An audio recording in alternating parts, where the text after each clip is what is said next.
podcast. This is episode 18. And what we're going to talk about today is how having an investment or having money as a founder can actually hurt you on your way to becoming a successful business. So, what do we mean by that? Here at Founding Without Funding, we're always talking about how to start and grow your business without necessarily waiting for an investor or waiting for funding to do so. One of the benefits of doing that is that you come up as a bootstrapped founder. So, what do we mean when we say bootstrap? We mean you're pulling yourself up by the bootstraps, right? You are using the absolute, bottom of what you have to make sure that you're using every single thing at your disposal because you don't have a large investor or funding to actually, spend money on all these things.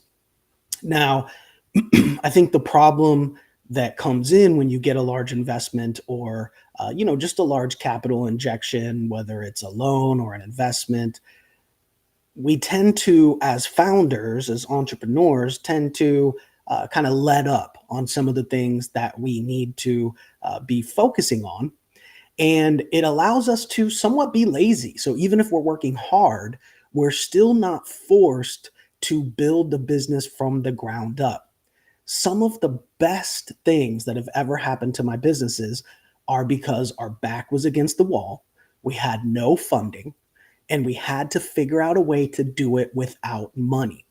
That's where you create your value in business because there's a lot of money out there and there's a lot of investors that will invest in something that is making money. The question is, can you get something to make money without the investment first? And if you can, people are definitely going to be willing to invest in it. So if you're bootstrapped, that's where a lot of the magic comes from.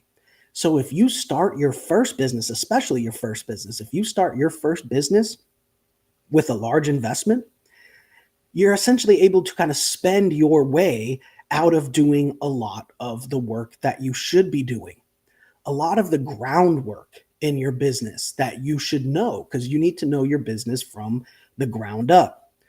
So a lot of that work from the ground up where you would need to experience being the person that answers the phones at the office because there's no one else to do so, because you would be the marketing person, because you have not hired a marketing person and don't have the money to do so. You're the salesperson where you're calling clients and getting that feedback. If you have a lot of money to spend, all of a sudden you're saying, okay, we can buy an office, we can hire this person and that person, but you haven't even, as the owner, founder, entrepreneur, you haven't even done those jobs yourself yet. So it's almost impossible to teach someone how to do a job when you haven't done it yourself yet. And you can, maybe expect people to come in because you hired them and they had great resumes, and you kind of say, hey, this is a great marketing person. They're going to come in and take over my marketing department and take it to the next level. Well, that's easier said than done.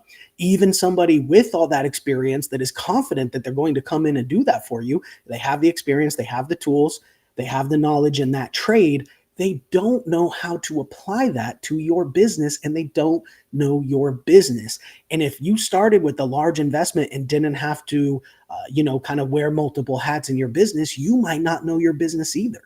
So it's very important, I would say, to people who do get some funding and who do get an investment, or maybe you put a couple 100,000 of your own money in there to just make sure you can start and do everything you want to do. I would recommend to those people, take it back to the basics. Even if you have money to afford staff, you should be doing each one of those jobs yourself first. That's what really gets you to the next level as an entrepreneur.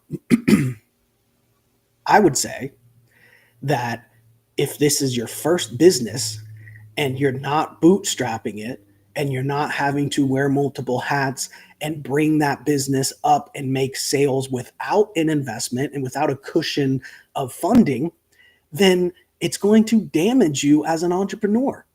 I really do think that growing as an entrepreneur typically comes from when you don't have an investment, from when you don't have a cushion of money, from when you have nothing and your back is against the wall and you have to figure out a way to do this without just relying on your money or someone else's money that's sitting in the bank and saying, hey, we'll be fine.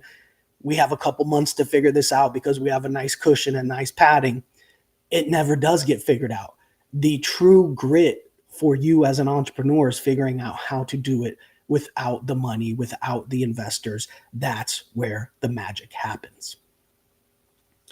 So, in that sense, money can actually slow you down. A lot of people think they want money to speed up their business journey, but in that case, typically that's going to slow you down. Now, one of the reasons for that is a lot of the times if you have an investment or have a nice cushion of money, you kind of delay the selling. The selling becomes something that is kind of secondary to your office and your staff and your everything you're trying to do to scale before you're even making the sales. When you don't have that cushion, when you don't have an investor to rely on, that is when you're going to focus on sales first, which is what really matters. And so I think having too much cushion, having too much investment will take your eye off the ball of the sales, because when you have no money, sales is all you got. So you have to make them happen. And at the end of the day, what is business about? It's about making sales. You could have the largest team in the world. You could be as organized as you could possibly be. But if you took your eye off the ball and you're not making sales, you're not actually a real business, are you? You're just kind of playing, allocating money to different places as opposed to, turning your work or your staff's work into actual sales. So I actually think a lot of people think they want money to speed up the process. Usually, speeding up the process of sales is because you have no money and you're forced to. That is what makes you focus on sales, is needing to make the sales in order to have some type of revenue, as opposed to relying on something else. And sales is everything. So, make sure that you understand that the investment you want to come after you've already gotten the sales down. We talked last episode on, you want to plan, you want to learn first, you want to then plan, then you want to execute and start making the sales. And once you start making sales, you want to systemize and optimize the process and the profit margins. And then you want to pour fuel on the fire to scale. So I would really switch your thinking. If you're thinking about starting a company, or you did start a company, or looking to grow, I would switch your thinking from I need an investment to speed up this process to I need sales to speed up this process. Then I can actually systemize and organize and optimize those sales and that profit margin. And then I need an investor. Maybe you don't need an investor because you're already making sales. That's what I would say. That's what I would do. But maybe you do want an investor, or maybe you want to invest some of your own money. And that's when it comes in, not beforehand, not so that you can, do offices and hire staff and all this type of stuff when you're not making sales yet. Make the sales, optimize the sales and the margin so that you're ready to scale, and then take the money or use your own money to pour fuel on the fire. That is the best, sure way to actually scale the business, or else you're just kind of shooting in the dark and wasting a lot of money on a lot of different things that aren't necessarily contributing to sales, which the money will run out eventually. And that will be the death of your company, because you took the eye off the ball of making sales. So let's talk about the actual, positives of getting an investment or pouring your own money into it once you've had sales. The beautiful part about it is you can scale up to infinity now with the different ads that you can do, that you can run. So once you do want to pour fuel on that fire, it's just so exciting to be able to do that to, massive, massive scale. But the key there is that you're scaling sales. You're not scaling staff. You're not scaling your office space. You're scaling sales. And after that will come, the need to scale everything else. But don't worry about, having every single thing in place to scale before you think you can scale. The real key is to actually scale. And everything else can come after that, because when you're actually scaling the sales, there'll be money to hire people or to do whatever is needed. But don't get it backwards. Don't think that you need 10 people on staff in order to start scaling. You need to start scaling sales so you can have 10 people on staff to handle the sales that are coming in, or the leads that are coming in, right? So let's go ahead and talk about one last thing, and then we'll go ahead and open it up to questions. So let's talk about what you learn when you're bootstrapping. When you're a bootstrap founder and you don't have an investor, let's talk about some of the positives that you're able to learn and turn it into an advantage. So first positive thing is sales. You're going to have to figure out sales. So all that investment or money, or, whatever it is, a loan, when there's that pile of money there, you're not focused on sales. You're focused on spending that money in different ways typically. And so the first thing is, it's going to put your back against the wall to where you have to make sales, which is the most important part of the business. Now, it's also going to affect you positively in terms of negotiation, being able to negotiate with your vendors, or the cost of your material, the profit margins on your product or service. It's going to put your back against the wall to where you have to. And that's a great skill as well, because when you tend to have a large investment or a lot of money to be able to spend, you tend to not negotiate as hard and just kind of take things for what it is. Oh, no problem. We got a budget. Here you go. But when you're really bootstrapped, you have to negotiate for every single dollar that you possibly can. And that's going to be something that can stick with you for the rest of your life as an entrepreneur. That's going to help you no matter what business you're in, is that art of negotiation and that mind state of not just accepting the first offer, the first price. A lot of the times in the beginning of a company, a negotiation, a successful negotiation on your behalf as the entrepreneur, doesn't even necessarily have to be a monetary discount on that product or service or vendor or whatever it is that you're negotiating your cost down on. It doesn't even necessarily have to be the cost. One of the best things that can help you as a bootstrapped founder is time.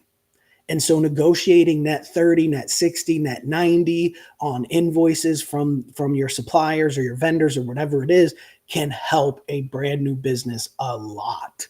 And so don't just think negotiation as far as I need to get my price down on all these things. Some of the things can be, helped a lot by just negotiating a net 30 or net 60 pay period, to where you can pay them 30 days later or 60 days later after your product or service, has been rendered, or after you get whatever you get from them, because that can allow you to actually have a flow to where you're not fronting a bunch of money on the front end, where you can actually make the sales on the front end and then use that money to pay back your vendors. And that can really give you a lot of runway room when you're a brand new business. So when you think negotiating, don't just think cutting your costs, also think about the timing of it. And you'd be surprised at how many businesses, especially B2B businesses, which is typically what you're going to be negotiating with, will do net 30, net 60, net 90-day billing, and some even more. And for some of them, it's standard. But if it's not, typically a B2B company is willing to do that, especially if you're going to bring them business or you've already brought them business. So keep that in mind when you're negotiating as well. Another thing that's really going to be bolstered by the fact that you don't have an investment, or that you're bootstrapped as a founder, is just problem solving in general. It's very easy to throw money at a problem when you have a budget, when you have an investor. It's very easy to just throw money at problems to solve them. But when you're bootstrapped and your back's against the wall as a founder of a business that's coming up, you're going to have to figure out how to solve a lot of problems yourself. And that's really going to stick with you as an entrepreneur as well. Imagine if you're doing this yourself and your back's against the wall and you have to solve 500 problems this year to get to where you want to be. Now imagine you have a budget and 490 of those problems that you had to solve, you were able to just throw money at. What's that difference? So much of a difference between that entrepreneur that solved 500 problems this year on their own, or one that only solved 10 problems this year on their own and threw money at the other 490. Wow, what a difference it would make for those entrepreneurs' career for one to have solved hundreds of more problems than the other in the course of a year, because they were forced to, not necessarily because they wanted to, because they had to. And a lot of the times, that's what has to happen for us as entrepreneurs to do our best work. Is sometimes we have to have our back against the wall, and we have to, especially when you're self-employed. Even I, everybody, even the richest, most successful entrepreneurs, we all need motivation still at some point. We all need to hold ourselves accountable. And the best way to do that is to have no option. No other option, I guess I should say. And another thing that's going to come with being a bootstrap founder and not having a big investment to rely on is prioritizing properly. So when your back's against the wall and you don't have, the money to do everything, you're going to have to make those tough choices of prioritizing what it is that you can spend your time on, what it is that you can spend your little bit of money that you do have on. And so that's another skill that's going to stick with you, of coming in and saying, okay, we only have enough money to solve one of these problems. Which is the one that we need to solve first? What other ones can we solve without money? What order do we need to do these in to be the most effective? All right, let's go ahead and get into some questions here, because I want to have enough time to get some questions in. So Alex is asking, I always feel behind because I don't have money to invest. How do you flip that mindset? Well, if you don't have money to invest, I wouldn't necessarily feel behind. I would just feel like you need to work on sales. And these are the type of things where you would say, okay, I don't have the money to invest. So what do I need to be doing? I need to be looking at something that I can sell before I buy, something to where the little bit of money that I do need to start can come from, a customer is always the best if you can manage to sell something before you buy it. So that would be the mind frame that I would be in if I were you, Alex. Okay. Question from Jamie L. How do you know when not having money is forcing creativity versus actually holding you back? So how do you know if not having money is forcing creativity or just holding you back? Well, you won't really know because you don't have the money to compare, but it's always going to further your skills, your knowledge, if you're doing things without money. It's just the way that it is. You're problem solving, you're coming up with new ways to create sales, to create money, and you're not able to kind of, have that cushion there. So I would say, as long as you're working towards your goals, you're working towards sales, you should be very confident that, founding without funding, or being a bootstrap founder and starting a business without an investment, it's going to make you a better entrepreneur in the long run. And I really hope, for everybody's sake, that at least the first business that you start is bootstrapped, so that you can acquire those skills before you go start spending somebody else's money that invests in your company.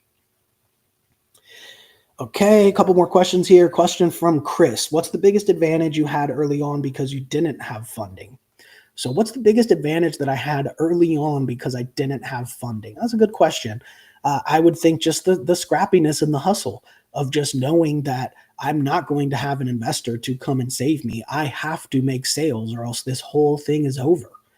The business is kind of like a game of musical chairs, and you don't want the music to stop and be without a chair. And the music is going to stop if you can't pay those bills every month, if you can't do the bare minimum of what you need to do to actually survive as a company and continue, then the music stops and you're left without a seat. And so I think when your back's against the wall and you have to hustle, it's just that scrappiness of figuring out how to do something with less. And that's what I think was the advantage of, for me, not having funding. And even now, some of the businesses that I run, we don't even invest our own money, right? Even when you have money to invest, sometimes you want to do it in the correct way to make sure that it's a viable business, because the funding in an investment can fool you for quite a while, thinking that you have a business going on and even a successful business. But at the end of the day, you don't really know until you run out of that investment and have to rely on just your sales. And at that point, you're going to know whether it's going to be a good business or not.